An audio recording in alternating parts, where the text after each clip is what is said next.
As a critical infrastructure provider, you have to recognize the important role we play in keeping America connected in Virginia. And that's a huge role and a huge responsibility. And so in that capacity, I try to always think and plan 12 to 18 months ahead all the time. So I think we're going to never go back to where we were, because I think we have a new norm we're going to have to adjust to post-COVID-19 that will become our new standard and operating model of how we operate as a company and as a business. I would tell you that from a customer interaction perspective, I think not only have we learned some things about how our operating model should work and how we can service customers better, faster, quicker, I think our customers have also dictated to us, I don't want to go back to that. I don't want to go back that way. When customers found out that and we didn't know this too, there were so many things that we could do to support their homes by teaching them how to do that.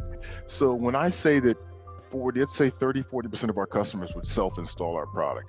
Now that number is up to 80% of our customers have figured out how to self-install our product. And we're going, okay, let's spend more time optimizing that model and allow them to keep doing it, and things happen a lot faster. You installed yourself the same day versus waiting for an install time, and you install it based on your own schedule. So, I mean, I'd say that's one of the ways that we've kind of learned very quickly that we're not going back to the old model, because not just the customers dictated some things, but we learned some things along the way, which I think was phenomenal for us. This regional planning process, I mean, I think Cox has been working regionally for decades, and broadband does not recognize a city boundary or a city outline.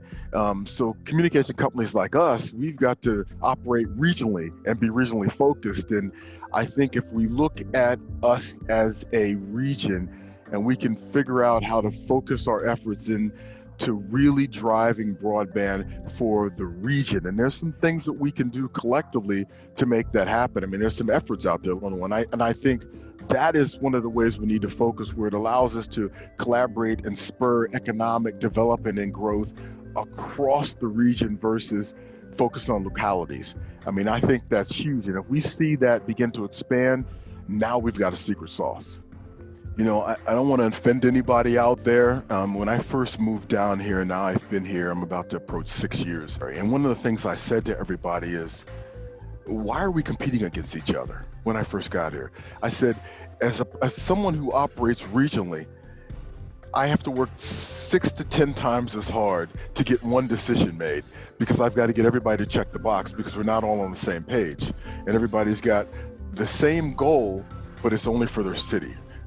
So I began to talk about that, and individuals kept saying, well, you're not saying anything that anybody else hasn't talked about. The only difference is you're saying it out loud, which I kind of chuckled about it. And it's amazing to me that I don't talk about it anymore, because I don't see it as prevalent anymore. I see us beginning to partnership and collaborate, and I see all the mayors working together, which I think is phenomenal, because we have a talented group of mayors in Hampton Roads, and they are collaborating and partnering together and having one voice, and one goal is to grow economic development for the region. So I'm excited about where we are and where we've come, but I'm more excited about where we're going.